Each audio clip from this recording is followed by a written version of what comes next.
পাশের বাসার ভাবি এসে বলে কি, ও ভাবি, ভাবি আপনার ভাই না প্রতিদিন বাজার থেকে কুমড়োর বড়ি নিয়ে আসে, এক তরকারি খাতে খাতে আর ভালো লাগে না।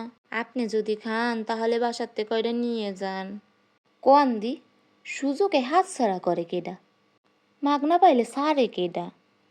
দেন ভাবি কয়টা দেন। নিয়ে আসলাম কুমড়োর বড়ি কয়টা, তারপর 10 মিনিট পানিতে ভিজিয়ে রাখবো। তারপর কেটে নিলাম 2টার সাথে টমেটো, কেটে কুটে পাতিলে তেল দিয়ে টমেটো আর কুমড়োর বড়িটা দিয়ে দিব। যা, এর সাথে কয়টা রসুন ফলাই দিলাম, দেখি একটু স্বাদ বাড়ে নাকি। সাথে কয়টা কাঁচা জাল আর শুকনো জাল নিয়ে নিলাম। এগুলোকে সুন্দর করে লাল করে ভেজে নেব। লাল করে ভেজে নিয়ে তারপর উঠিয়ে নেব। আগে পরে কখনো কুমড়োর বড়ি খাইনি, শাশুড়ি মার থেকে শিখেছি কিভাবে বানাতে হয়, কিভাবে রান্না করতে হয়। ভেজে রাখা কুমড়োর বড়িটাকে শিলনোড়ায় দিয়ে হালকা করে ফাটিয়ে নিব। পানিতে ভিজিয়ে রাখছিলাম দেখে কুমড়োর বড়িটা হালকা একটু নরম হয়ে গেছে, এখন হালকা একটু ফাটিয়ে নিব। আগে থেকে যদি কুমড়োর বড়িটাকে একটু ভিজিয়ে রাখেন তাহলে আপনার বাড়তে সুবিধা হবে। যারা বাড়তে পারেন না তাদের জন্য সহজে একটা টিপস। ওয়েট, একটু পর বলতেছি, ওয়েট করেন না একটু। এখানে আমি দিয়ে দেবে 1 মুঠ পরিমাণ কাঁচা পেঁয়াজ। কাঁচা পেঁয়াজটাকে যদি আপনি একটু ধ্যাতলাইয়ে নেন, কাঁচা পেঁয়াজ থেকে আলাদাই একটা স্বাদ বের হয়। যদি একটু ধ্যাতলাইয়ে এভাবে এর সাথে মাখিয়ে নিতে পারেন তাহলে স্বাদটা আরও একটু দ্বিগুণ হবে। এবার টিপসটা বলি, শোনেন না একটু। আপনার বাসায় ব্লেন্ডার আছে না, ওটা দিয়ে একটা গোটা দিয়ে দিবেন। এখানে আমি 1 মুঠ পরিমাণ ধনিয়া পাতা দিয়ে দেব। শীতকালে যে কোনো ভর্তায় আমার ধনিয়া পাতা ছাড়া একদমই চলে না।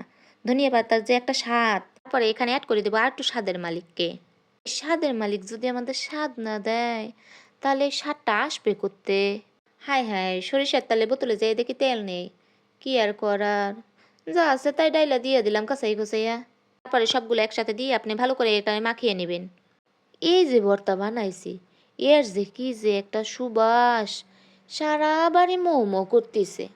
ভাবি তো দৌড়াইতে দৌড়াইতে আইছে, ও ভাবি, ও ভাবি আপনি কি রান্না করছেন, এত সুবাস আইকা, ঘরে তো থাকতেই পারলাম না, চলে আসলাম।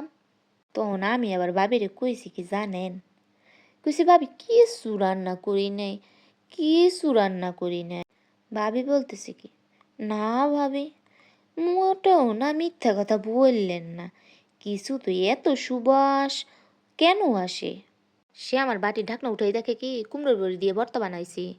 তার দেখে তো জিব্বায় পানি এসে গেছে। বলতেছে কি জানেন, ভাবি আমারে রাইখা মোটেও খাইয়েন না।